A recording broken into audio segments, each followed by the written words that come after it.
Hay momentos en la vida en los que sientes algo extraño, un escalofrío, una incomodidad inexplicable. Estás frente a alguien que sonríe, que habla con suavidad, que incluso usa palabras espirituales, pero algo dentro de ti grita advertencia. Y no es paranoia, no es juicio, es discernimiento. Durante siglos, las escrituras, los místicos y hasta investigadores como Hate Horta Benítez han documentado algo que la mayoría prefiere ignorar. El enemigo no siempre llega rugiendo, no viene con cuernos ni anunciándose. Llega vestido de luz, llega citando versículos, llega con una sonrisa encantadora, con palabras persuasivas, con una presencia magnética que desactiva tu intuición. Y cuando lo reconoces, ya ha entrado, ya te está influyendo. Hoy vamos a hablar de 3 señales concretas, respaldadas por textos bíblicos, testimonios históricos y la profunda investigación de uno de los escritores más controversiales y respetados del mundo espiritual contemporáneo. No es teoría de conspiración, no es fanatismo religioso, es revelación práctica basada en patrones que se repiten desde el Edén hasta hoy. Y lo que vas a descubrir no solo te va a proteger, te va a cambiar la forma en que ves a las personas, las relaciones y la batalla invisible que sucede cada día a tu alrededor, porque el enemigo no es una metáfora, es una fuerza real. Y cuando encuentra un cuerpo dispuesto, un alma vulnerable, una mente abierta sin protección espiritual, se oculta dentro y desde ahí destruye poco a poco, con sutileza, sin levantar sospechas. Pero hoy eso termina. Benítez narra en Caballo de Troya algo que pasó desapercibido por la mayoría de los lectores. Un encuentro en el que Jesús detectó, sin que nadie más lo notara, la presencia de algo oscuro en alguien que aparentaba ser devoto. No era posesión evidente. No había convulsiones, no había gritos. Era peor, era infiltración silenciosa.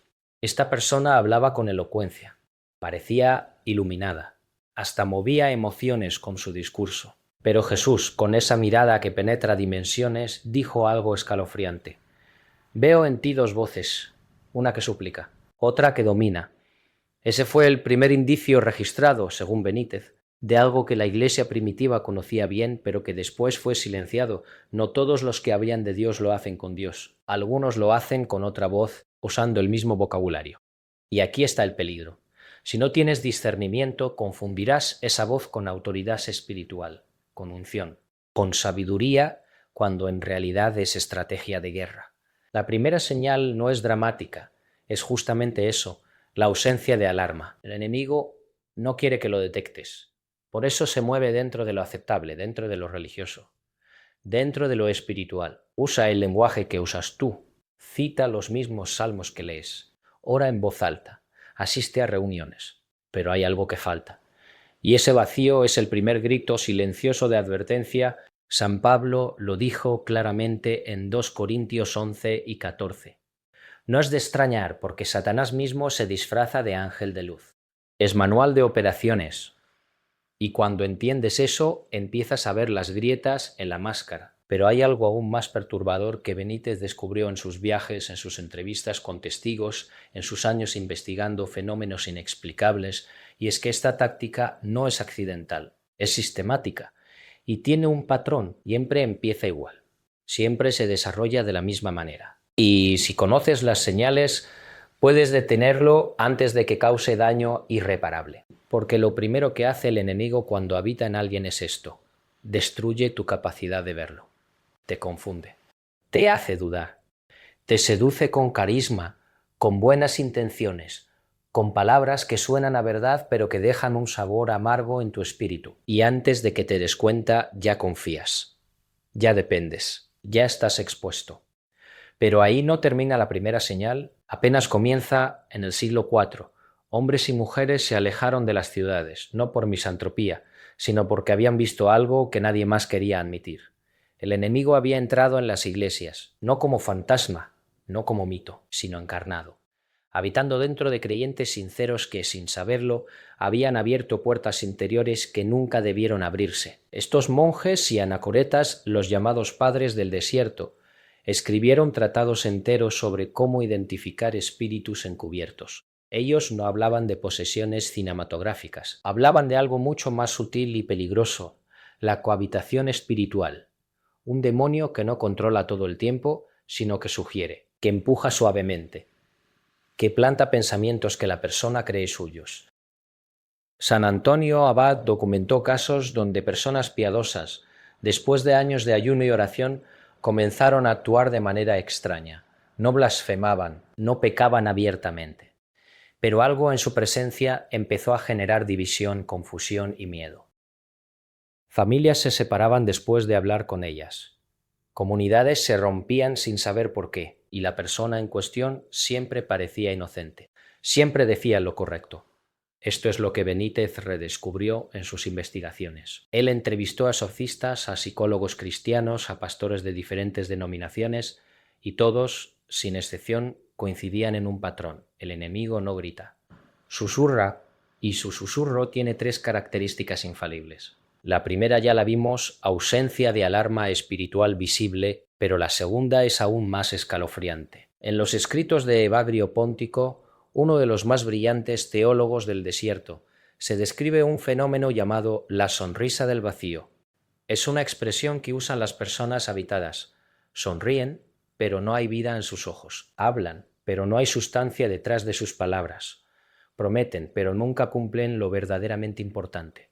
Y lo más aterrador, siempre están cerca cuando ocurre algo malo, no causándolo directamente, sino orbitando, presentes en el momento exacto, como si supieran, como si estuvieran sincronizados con el caos. Benítez narra un caso moderno que investigó personalmente en los años 90.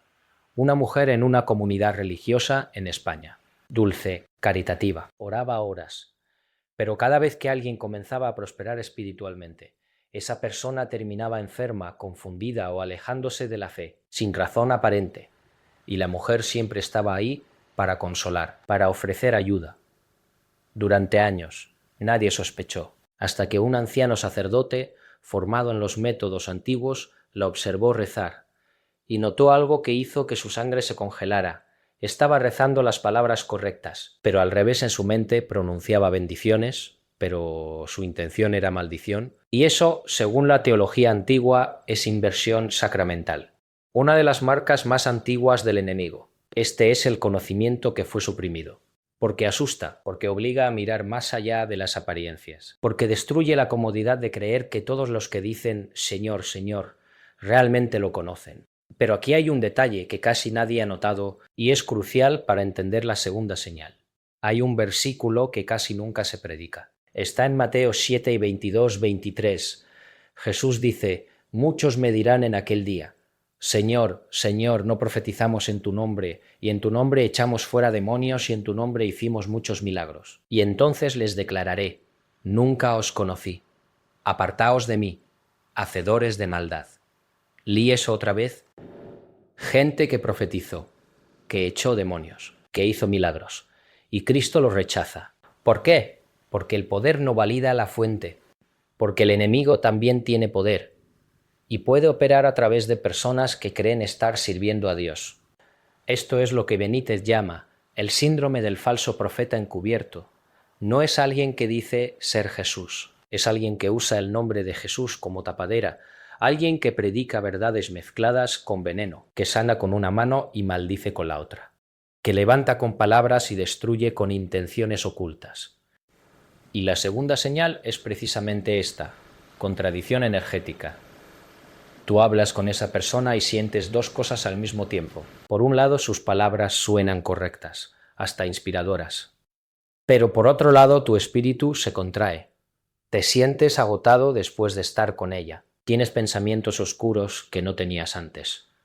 Dudas que no existían. Miedos que aparecen de la nada. Esto no es casualidad. Los padres del desierto lo llamaban la fatiga del alma. Cuando alguien habitado está cerca, tu espíritu entra en batalla automática, porque discierne lo que tu mente aún no acepta.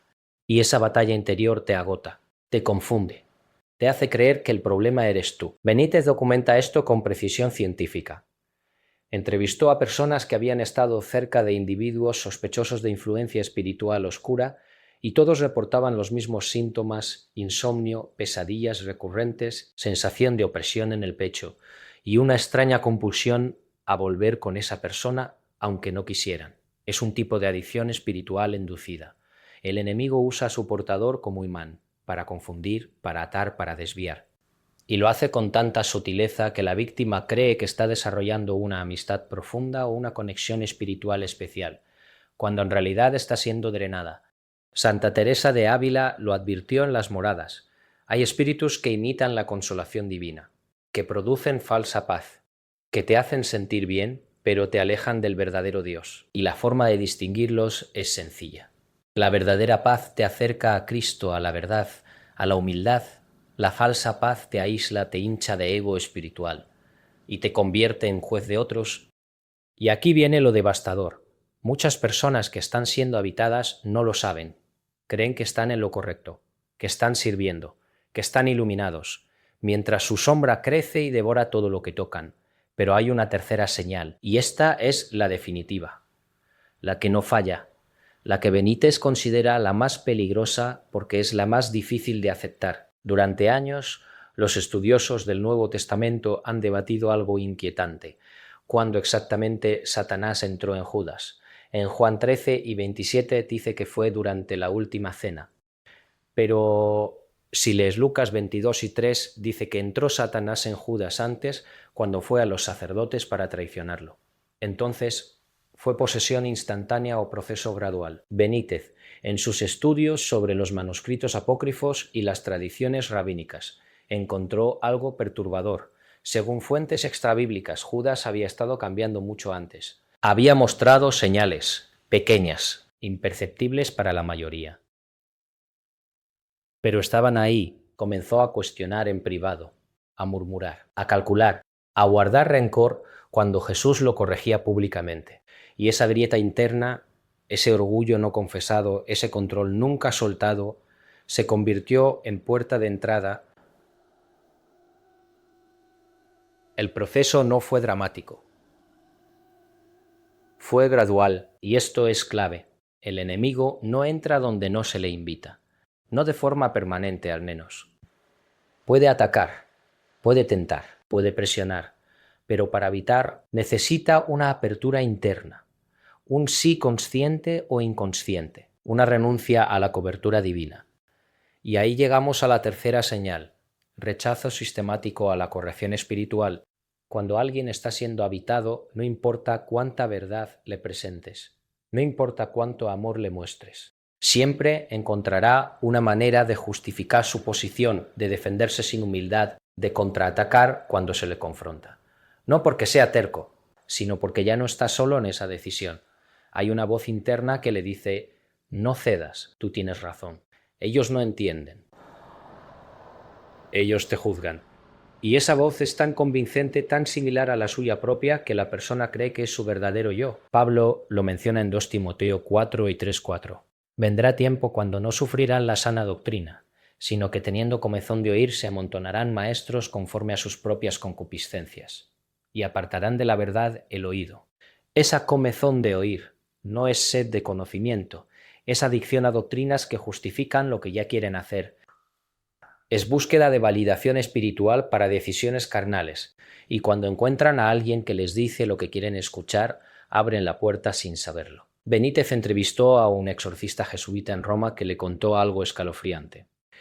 Durante un exorcismo, el demonio dijo algo que quedó grabado en actas: nosotros no entramos a la fuerza, esperamos la invitación. Y ustedes, los humanos, son muy generosos con sus invitaciones. ¿Qué tipo de invitaciones? Orgullo no confesado. Pensar que no necesitas rendir cuentas a nadie. Rencor cultivado. Guardar ofensas como trofeos. Amargura justificada. Sentirte con derecho a odiar. Control obsesivo. Negarte a soltar personas, situaciones, resultados. Espiritualidad autónoma. Crear tu propia versión de Dios que no te exige nada. Cada una de esas grietas es una puerta. Y el enemigo es paciente.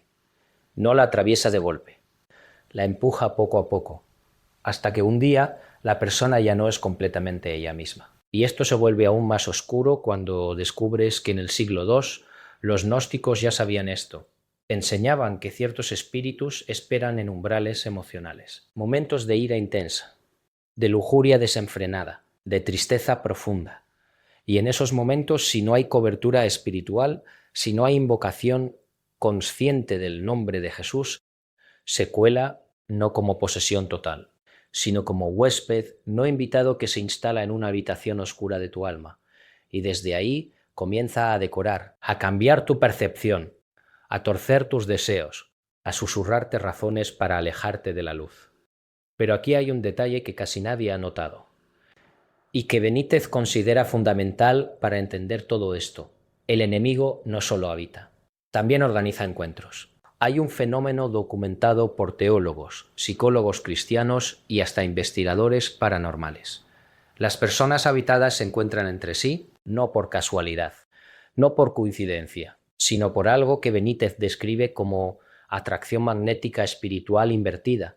Así como los creyentes genuinos sienten paz al reunirse, los habitados sienten alivio perverso al encontrarse, porque finalmente están con alguien que no cuestiona su oscuridad, que no desafía su narrativa, que no les pide cuentas. Y cuando dos o más habitados se juntan, algo terrible sucede. El poder oscuro se amplifica, no se suma, se multiplica, porque están en acuerdo. Y el acuerdo espiritual, sea para bien o para mal, es una de las leyes más poderosas del universo invisible. Jesús lo dijo en Mateo 18 y 20.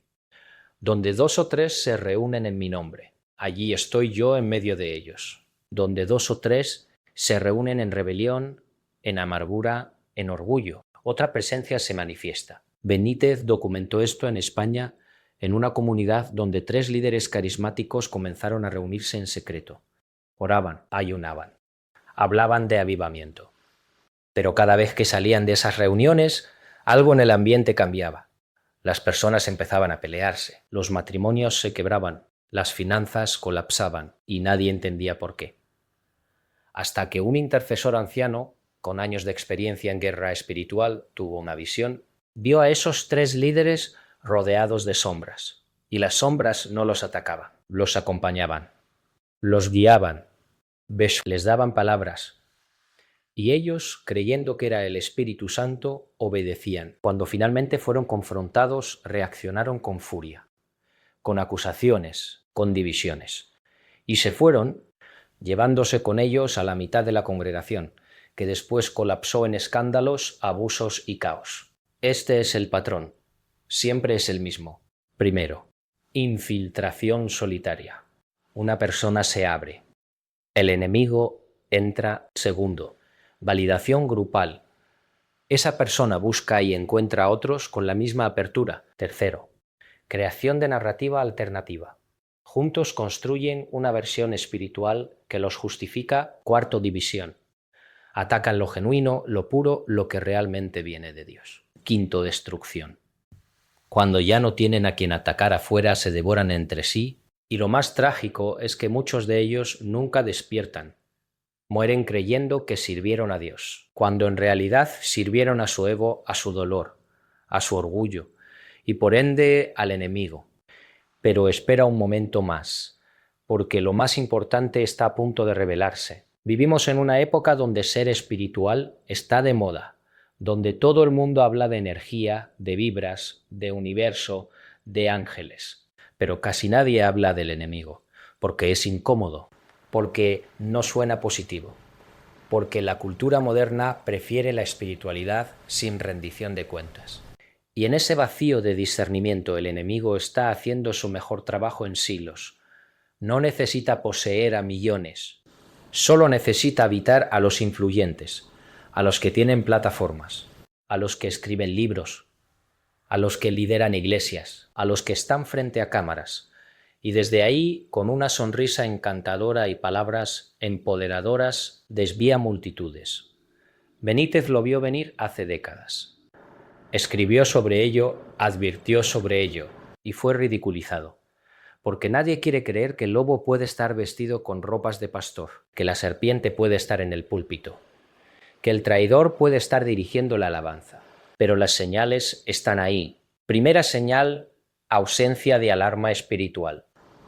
Te sientes cómodo con alguien que deberías cuestionar. Segunda señal, contradicción energética. Tus palabras y tus emociones no coinciden después de estar con esa persona. Tercera señal, rechazo a la corrección espiritual. Nunca se equivoca. Nunca pide perdón genuinamente, siempre justifica.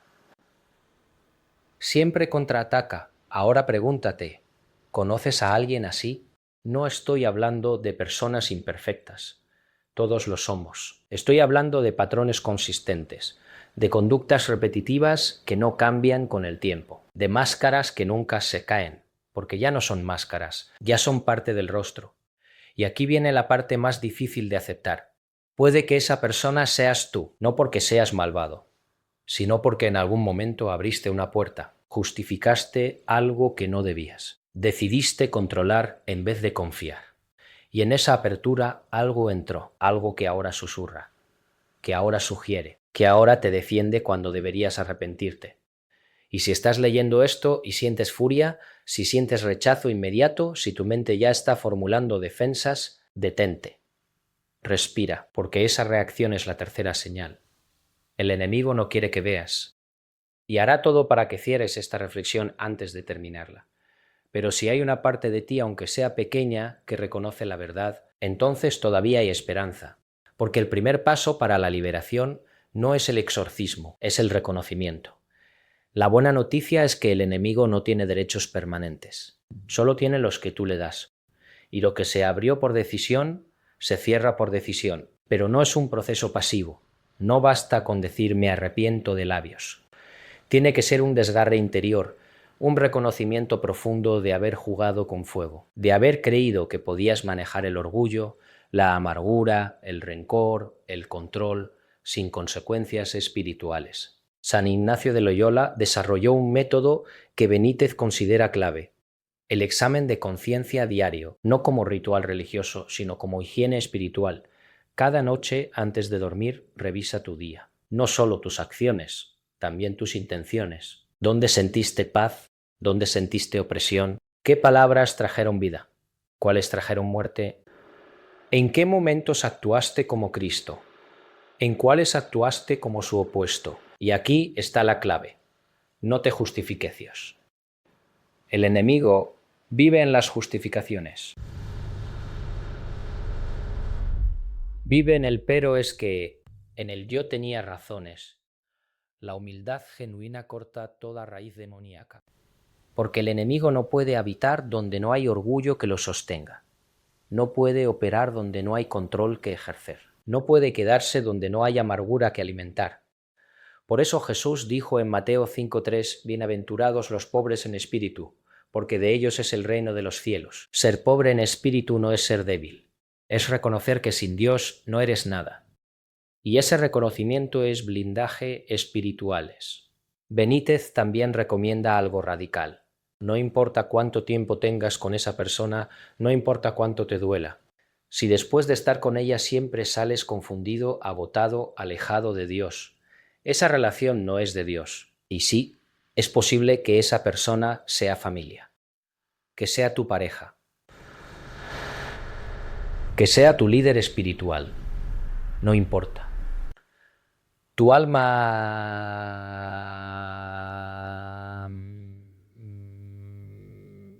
es importante que cualquier relación humana. Y si una relación te aleja de Cristo, no es relación, es cadena. Pero no basta con alejarse. Pero no basta con alejarse. Tienes que llenarte de lo correcto. Porque el enemigo busca casas vacías. Jesús lo dijo en Mateo 12:43, cuando un espíritu inmundo sale de un hombre, vaga buscando descanso. Y si regresa y encuentra la casa vacía, barrida y adornada, trae 7 espíritus peores que él. Llenar tu casa significa palabra diaria, oración constante, comunión genuina, adoración sincera, servicio humilde, no rituales vacíos, no religiosidad externa, sino relación real, viva, palpable con Cristo. Y una última cosa, deja de tenerle miedo al enemigo.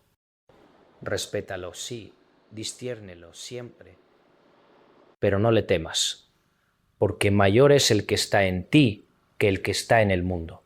Y ningún demonio puede tocar lo que está sellado por la sangre de Cristo. Pero si tú no activas esa cobertura, si vives como si no la necesitaras, entonces estás expuesto. Y el enemigo no necesita permiso para atacar a los desprotegidos, solo para habitar. Ahora Lo que queda es la decisión. ¿Vas a vivir con discernimiento o vas a seguir navegando ciegamente por un mundo espiritual que no controlas? Hay algo que Benítez escribió en uno de sus últimos libros que me persigue. Dijo: el verdadero campo de batalla no está en el cielo ni en el infierno. Está en el corazón humano, porque es el único territorio que ambos bandos no pueden tomar por la fuerza. Tiene que ser entregado. Y eso es exactamente lo que está sucediendo en este momento. En este siglo, en esta generación, no es casualidad que el mundo esté más dividido que nunca, que las familias estén rotas, que las iglesias estén vacías o llenas de escándalos, que la verdad sea relativa, que el bien sea llamado mal y el mal sea llamado bien. No es evolución cultural, no es progreso social, es inversión espiritual sistemática. Y está sucediendo porque demasiadas personas han entregado territorio interno sin luchar, sin siquiera darse cuenta. Pero tú no tienes que ser una de ellas, porque ahora sabes, conoces las 3 señales, entiendes el patrón, reconoces la estrategia, y el conocimiento sin acción es complicidad. Entonces aquí está el llamado final: examina tu vida. Hay puertas abiertas, hay grietas sin cerrar. Hay justificaciones que sigues defendiendo. Examina tus relaciones. ¿Quién te acerca a Dios? ¿Quién te aleja? ¿Con quién sientes paz? ¿Con quién sientes guerra? Examina tu espíritu. ¿Cuándo fue la última vez que sentiste convicción genuina? ¿Cuándo fue la última vez que te arrepentiste sin justificarte? Y si encuentras oscuridad, no huyas de ella, llévala a la luz, confiésala, renuncia a ella y pídele a Cristo que cierre lo que tú abriste, porque Él puede y Él quiere. Pero no lo hará sin tu permiso, porque Dios respeta el libre albedrío, incluso cuando ese libre albedrío te está destruyendo. Las 3 señales están frente a ti: ausencia de alarma espiritual, contradicción energética, rechazo a la corrección. Si las ves en otros, discerne y protege tu corazón. Si las ves en ti, arrepiéntete y cierra las puertas. Porque la guerra es real, el enemigo es real, y el campo de batalla es tu alma. Pero la victoria también es real y está disponible. Hoy, ahora. En este momento, solo tienes que elegir